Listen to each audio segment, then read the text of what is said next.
accueillir aujourd'hui à Gerpine, véritable poumon vert au sud de Charleroi. Une commune idéale pour des balades en tout genre, puisque chaque année, Gerpine accueille les marcheurs de l'Entre-Sambre-et-Meuse, un folklore reconnu par l'UNESCO, patrimoine culturel immatériel de l'humanité. Et la marche folklorique de Gerpine, c'est la Sainte-Rolande, qui se déroule à la Pentecôte et qui attire chaque année la grande foule. Plus de 3000 marcheurs et des milliers de spectateurs, pèlerins ou simples curieux. Un événement vieux de plusieurs siècles qui fait la fierté des Gerpinois, mais pas seulement. Car les paysages alternant zones forestières, maisons de caractère et larges points de vue sont ici particulièrement beaux. L'entité est au cœur du Hainaut. Elle compte plusieurs villages, pour les uns situés au sud de Charleroi, comme le Verval, ou frontaliers avec la province de Namur, comme Gouny. Le patrimoine architectural attire les regards, tel le château d'Acco. À Gerpine, l'église Saint-Michel et sa tour romane classée valent aussi le détour. C'est là que se niche la chasse de la toujours vénérée Sainte-Rolande. Un véritable trésor d'orfèvrerie que Guy et notre duo auront la chance d'observer de près, de même que le sarcophage de Rolande. Une découverte complète pour notre duo qui s'initiera aussi à la pratique d'un sport jadis très populaire, la balle pelote. Jean-Phi, quant à lui, en revisite un classique, la Dame Blanche. Et oui, un dessert, une fois n'est pas coutume, n'est-ce pas Jean-Phi? Aujourd'hui, père et fille se lancent dans l'aventure des ambassadeurs. Patrick et Lucie nous viennent de la région liégeoise. Ils aiment la musique et la marche. Quelque chose me dit que Gerpine devrait leur plaire. Bien vu Armel. Et ce qui semble aussi plaire à notre duo, c'est s'amuser. Et si vous étiez un rêve? Une belle balade au bord de la mer, avec les vagues qui nous flirtent dans les pieds et le vent qui nous rafraîchit. Bon, forêt amazonienne. Jardin secret de Pierre Absinthe. Jardin secret de Pierre Absinthe. Parle-moi sans pudeur de tout ce que t'as sur le cœur. Dis-le-moi, oui dis-moi, as-tu croisé le bonheur? Bon, quand le syndicat est arrivé en Belgique, enfin des périodes de carrière où les ouvriers trimaient beaucoup, etc. Moi, dans les années 80 pour la musique. Ah, chien. À Caracal, ça relaxe. Villers-Cotteries, l'un des villages de l'entité de Gerpine, est aujourd'hui le point de rendez-vous. Bonjour. Bonjour. Bienvenue. Bonjour Lucie. Je suis ravie de vous accueillir l'un et l'autre. Bonjour Patrick. Est-ce que votre voyage s'est bien passé? Merveilleusement. Quelle est ta première impression sur Gerpine? Très beau paysage. Campagnard, bucolique à souhait. De belles couleurs. Et alors, c'est pas un hasard que je vous accueille ici à Villers-Cotteries, qui est un des villages de la commune de Gerpine.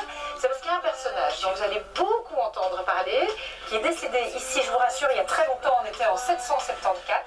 C'est Sainte-Rolande qui est décédé dans cette ferme-château, qui est aujourd'hui monument classé. Et Sainte-Rolande, elle est à l'origine d'un pèlerinage et d'une marche folklorique. Vous allez découvrir tout ça tout au long de l'émission. Je vous propose de vous emmener, on va prendre l'apéro et rencontrer Jean-Phi, on fait ça? Avec plaisir. Je conduis? Je vous laisse faire. Et le lieu de cet apéro se situe au centre de Gerpine, où nous retrouvons Jean-Phi en route vers la boucherie Le Limousin. Comme vous voyez aujourd'hui, je suis venu à moto. C'est beau, je sais, mais c'est pas pour ça. Gerpine, c'est une super région pour les motards. Mais aussi deux produits. Il y a plein de produits de terroir qui sont tous rassemblés ici. Ça tombe super bien. Bonjour Noël. Bonjour Jean-Philippe. Tu vas bien? Ben, ça va bien. Oui. Par ce temps-là, Super, t'as fait bonne route depuis Gerpine? ouais, c'est gai Gerpine. Je sais que t'es motard aussi. Ouais, tout à fait, oui. Je sais qu'on n'a pas que ça comme point en commun. Je vois qu'il y a aussi le produit, Tout à fait. le bon produit. Produits de terroir, la bonne gastronomie de la région, que ce soit en charcuterie ou alors même en fromage également. On va se goûter un petit morceau. Ces fromages sont produits dans une ferme de Gerpine. Ça, c'est la tome de Gerpine. C'est la recette d'une tome de Savoie. Ah ouais, ça ressemble fort. Assez agréable à manger, accompagné d'un bon verre de bière. Ça peut se faire aussi, hein. Voilà. Et alors, ça, c'est le rigodon, Jean-Philippe. Voilà, c'est Ça ne fait pas peur. Non, non, non. Les bons amateurs, ils aiment bien ça. Ouais. Il est vraiment délicieux. Par contre, j'imagine que ta spécialité, c'est pas le fromage. C'est pas le fromage. C'est au boucher. C'est tout ce qui concerne le domaine de la viande et dont la charcuterie et les salaisons. D'accord. Voilà. Ok. On fait d'excellentes spécialités avec les gerpinois. C'est d'ailleurs, si tu veux, on est en route à faire du pâté. Allez, Tu veux m'accompagner? Tu viens avec moi? je dis jamais non. À ta santé. Oui. À nos bons produits gerpinois. Très doux. Hein. Ouais, très bon aussi. Ouais. Et une fois passé le temps de la dégustation, Jean-Philippe et Noël préparent la spécialité maison, le pâté à la gerpinoise. Notre base est déjà faite. Donc ça sont les différentes épices alors. Tout à fait. Il y en a quelques-unes. Hein. Tout à fait. Là c'est la quantité qu'il faut pour ça. C'est la quantité qu'il faut pour les 4 kilos ici. Tu peux y aller. Je peux verser. Vas-y. Et alors ici c'est la réduction de bière brune D'accord. avec les raisins et le sucre de canne. Voilà. Et donc on va y aller. On va les mettre dedans. Pré-mélangé. Ouais. Voilà. Ah. Merci. Et quoi, c'est cuit au four? Oui, au four, oui, tout à fait. À 120 degrés, les petites. Moi, toujours jusqu'à une température de 65 à cœur. D'accord. Une fois que la température à cœur est à 65, on stoppe le four. Ça C'est pour ça qu'il est bien rouge. Voilà. Magnifique. On a presque l'impression qu'il est terminé, tu sais. Il n'y a plus qu'à le cuire. Voilà. Il n'y a plus qu'à le cuire et c'est fini. J'ai un panier pour toi repartir avec des bons produits gerpinois. Génial. Comme ça, tu vas pouvoir faire une bonne dégustation. Ah oui. Voilà, Jean-Philippe. Avec de la cuvée gerpinoise, Ah oui. du rigodon, de la tome de la ferme de Rabusé, un pâté à la bière et du vieux gerpinois. Voilà. Vraiment merci. Merci beaucoup. Merci de m'avoir expliqué. De rien, avec plaisir, grand plaisir. Tu vas pouvoir continuer ta balade maintenant. Ben ouais. Voilà. Ben voilà, je crois que j'ai tout. Hein. Je pense qu'Armelle, elle va adorer tout ce qu'elle aime. Et tout ce qu'est notre duo, nous l'espérons en tout cas. Notre duo qui se dirige avec Armelle vers le centre de Gerpine, où se trouve l'ancien moulin à eau. Ils y sont attendus. Bonjour Chantal, bienvenue, bienvenue, nous attendions avec impatience. Merci, bonjour. Enchanté. Également, enchanté. Je veux inviter. Et voici Moulin au Gerpine, Moulin banal, dit-on. Voilà. Pourquoi banal? Parce que ça correspond à un bon, c'est-à-dire une convention qui était entre les agriculteurs, les agriculteurs de l'époque et le meunier. Ils devaient venir obligatoirement venir moudre leur grain au moulin. Et en paiement, ils devaient rétribuer une certaine partie de la bouteille. Ce moulin, il fait partie de votre vie. Vous l'avez restauré avec votre époux qui est l'ancien bourgmestre de Gerpine. J'imagine qu'on ne restaure pas un moulin à eau si C'est facilement franchement cuisant. un long trajet parce qu'il fallait trouver Les artisans. l'artisan. On a trouvé Eric Van Len, qui est un artisan. Il est à son 107e moulin quand il a restauré le nôtre. C'était vraiment son métier et c'est vraiment, on l'a trouvé en France, il a restauré un moulin en France. Et l'eau vient d'où? L'eau vient d'une dérivation de la rivière, un bief, donc c'est un canal artificiel qui amène l'eau vraiment sur la route. Et vous l'ouvrez parfois aux visiteurs? Oui, on organise tous les deuxièmes vendredis du mois un apéro. Mais c'est pas possible. Mais enfin, mais t'es en retard, Jean-Philippe. Viens nous rejoindre. Voilà nos invités, Patrick et Lucie, Jean-Philippe, Enchanté, Jean-Philippe. qui connaît certainement Chantal. Hein, j'ai pas besoin Bonjour, de vous bonjour. présenter. Alors, Jean-Philippe, on te laisse aller préparer l'apéro. Et nous, Chantal, vous nous avez mis l'eau à la bouche avec ce moulin qu'on a envie de voir à l'intérieur. Vous nous le montreriez? Bien volontiers. On fait ça? Ah oui, avec On une est grande dans 5 joie. minutes. Hein.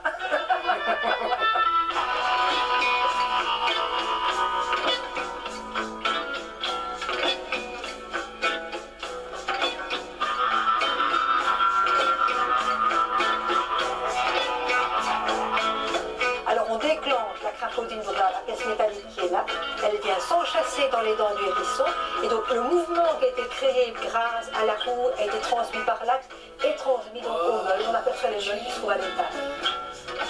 Vous avez acquis une véritable expertise, hein, suivant votre mari dans cette aventure. Mais pas en meule. Heureusement pour Chantal, Jean-Philippe, lui, est spécialiste en produits du terroir. Pour cet apéritif typiquement gerpinois, 2 fromages, un saucisson et un pâté. Justement, c'est apéritif. Eh oui. J'ai rattrapé mon retard. Ah oui, je vois, super. Une dégustation qui commence par la bière du moulin. À nos invités. Le moulin, banane. Et Jean-Philippe, merci hein, pour cette découverte de produits magnifiques. Et oui, il y a plusieurs bières à Gerpine. Elle est intéressante. Voilà, mais il y a 4 céréales déjà, donc c'est assez rare dans une bière. Souvent 1, 2, Oui. 3, là il y en a 4. C'est ça qui fait sa richesse au goût, Voilà, elle est ça très donne une dense. richesse au goût, ça donne le côté un peu soyeux comme ça en bouche. Lucie, tu bois de la bière habituellement? Oui. Ouais. D'ailleurs, je sais pas vous, mais moi j'ai les papilles gustatives qui s'éveillent parce que ces odeurs.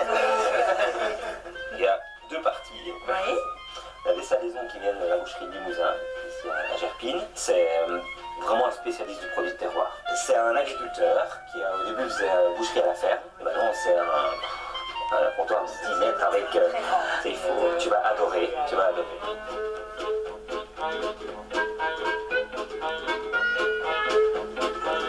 Bon, c'est très fort en goût, mais par contre il y a le raisin qui vient donner un petit goût sucré et qui équilibre, je trouve. Très bon, hein. Alors, Lucie, peut-être oui. Et là, il y a des fromages. 2 fromages, le rigodon et de la tome. Ce qui est marrant, c'est que c'est fait exactement comme une tome de Savoie. Je suis très curieuse de voir ce fromage qu'on peut manger en raclette. On a vraiment la ressemblance au niveau du goût. Hein. Et le rigodon. Un rigodon. Un rigodon, c'est une cuite qui est lavée à la bière, donc à la gerpinoise. Il y a une longue, une brune, ça vous pourrez goûter à la maison, tranquille. Voilà. Ouais, très bonne. La brune est assez puissante, voilà, avec les marcheurs aussi dessus. Toujours. Notre emblème. Hein. On n'a pas encore parlé des marcheurs à nos invités. Mais on ne peut pas venir à Gerpine de temps en temps. Impossible de ne pas en parler. Vous allez sûrement entendre parler des marcheurs. Vous allez voir les marcheurs, Les Gerpine, bottines. marcheurs de la Saint-Breuse, vous allez voir à Sainte-Rolande. Tout ça se tient, eh bien, à Gerpine, à vous. Santé. À vous, Chantal. Santé. Santé. À nos invités. Et au merveilleux moulin. Et Jean-Philippe, merci pour cette découverte de produits magnifiques.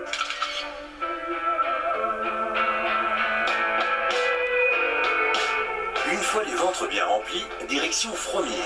C'est dans ce petit village que notre duo passera son séjour gerpinois. Le gîte, la Éolou, devrait les séduire. Michel et Michel tondus aussi. Regardez comme c'est charmant. Bonjour, bonjour. Voici nos invités. Bonjour Michel. Lucie et Patrick. Très bien. La Éolou. C'est joli comme nom. C'est très joli, oui. Hein. C'est le nom du lieu-dit. Là, lieu dit, c'est ça. C'était en wallon, c'était là, l'Aïoleu. Mais bon, on l'a le sang français parce que c'est un peu plus facile. Quoi. Alors, on est à Fromier, qui est un des villages de la commune de Gerpine. Et là, vous avez une double activité, si j'ose dire, parce qu'il y a un gîte et puis vous faites aussi chambre d'eau. Oui, tout à fait, oui. Depuis peu, puisque maintenant je suis à la retraite, donc ça me permet aussi de faire ça plus facilement. Et c'est très gai, ça me plaît vraiment énormément. Je crois que vous allez être soignés aux petits oignons. Vous êtes en de merveilleuses mains avec Michel et Michel. À tout de suite. Le gîte rural 3 épis, la Éolou, a été créé dans cette ancienne ferme entièrement rénovée. Il propose 3 chambres d'hôtes, tout confort, ainsi que 2 gîtes, un petit et un grand, pouvant accueillir 12 personnes au total.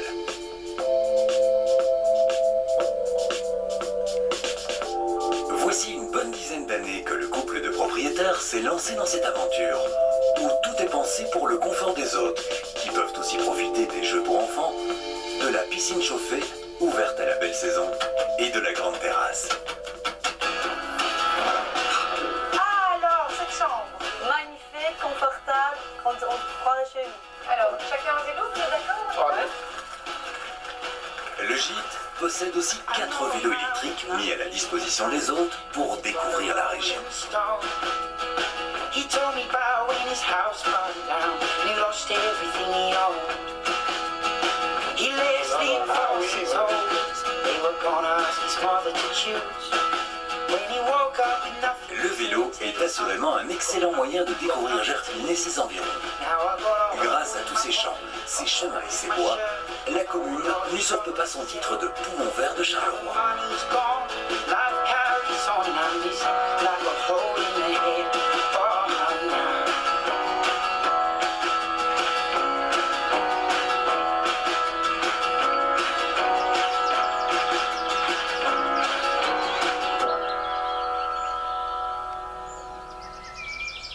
Alors, vous vous souvenez, on voit le toit là-bas de la ferme Ah de oui. Villers-Poterie où je vous ai accueilli. Et c'est là qu'est décédée une fameuse Sainte-Rolande, mais Patrick est ici dans sa fameuse. Voilà. Donc, Michel, Rolande, c'est une princesse lombarde. On a voulu marier Rolande à un prince écossais, mais elle voulait se consacrer à Dieu. Elle voulait rejoindre un couvent. C'est un couvent qu'on appelle le couvent des 11 000 vierges. Et sur son chemin, évidemment, à cette époque-là, c'était simplement, je veux dire, à pied. Et donc, très fatiguée, elle cherchait un endroit pour se reposer. Et quelqu'un serait monté dans cet arbre peu probable peut-être, mais enfin bon, c'était peut-être pas celui-là. Et elle a vu justement de la lumière dans une ferme là-bas et ils sont allés à Villers-Poterie. Et là, elle est morte d'épuisement. Et évidemment, pour devenir sainte, il faut faire un miracle. Et donc il y a plusieurs miracles qui se sont passés. Et puis le culte a grandi et il se retrouve encore maintenant. Il y a le pèlerinage de Tours-Sainte-Rolande qui fait une trentaine de kilomètres et qui passe par ici. Et cet endroit est vraiment important parce que on y arrête, les gens aiment cet arbre en fait. Voilà. Mais enfin, il est quand même magnifique. Il est majestueux. Donc il serait très ancien, cet arbre. Quand on voit déjà sa dimension, Oui, hein. je pense qu'il Oui, hein. faudrait l'embrasser. On peut prendre un peu de son énergie. Il est beau. Ça on pourrait. Il est magnifique. Et donc, il y a véritablement, avec cette salle, cet arbre... Absolument. Le lundi de Pentecôte, la chasse Sainte-Rolande quitte l'église, elle fait tout un périple d'une trentaine de kilomètres et elle passe par ici vers 3 heures de l'après-midi pour rejoindre le village de Fromier. Et il y a énormément de pèlerins et des marcheurs. Les marcheurs, on est à peu près 3300 à se retrouver pour la rentrée solennelle à Gerpine. Et là, on fait un grand défilé militaire avec la chasse qui, elle rentre en dernier lieu dans l'église. Et tout ça est dans des couleurs chatoyantes, ça donne un décorum en fait à cette procession qui est vraiment dans le cœur des gens, quoi. Et on est marcheur de père en fils à Gerpine, j'imagine. Absolument, on peut commencer à l'âge de 3-4 ans, et là on fait même les costumes pour les enfants, et puis après, généralement on reste embrigadé dans ce folklore, qui prend les gens vraiment au cœur, et c'est vraiment un jour de fête en fait. La Pentecôte, c'est vraiment le jour de la fête de la Sainte-Rolande, de tous les villageois, de tous les Gerpinois en tout cas. On va vous remercier, Michel. Et puis, on va peut-être continuer la balade parce que je crois que vous allez rencontrer maintenant, enfin, je ne crois pas, vous allez rencontrer maintenant Guy Lemaire, qui nous a fixé rendez-vous pour vous en dire plus encore sur Sainte-Rolande et vous faire pénétrer dans l'histoire de Gerpine. Alors, on va peut-être continuer à vélo. Qu'est-ce qu'on fait, Michel? Alors, oui, le plus simple, vous continuez à vélo et vous pouvez les déposer au syndicat d'initiative. C'est tout droit? C'est tout droit, oui. Génial. Merci Michel pour la merveilleuse balade et l'explication. J'espère bien.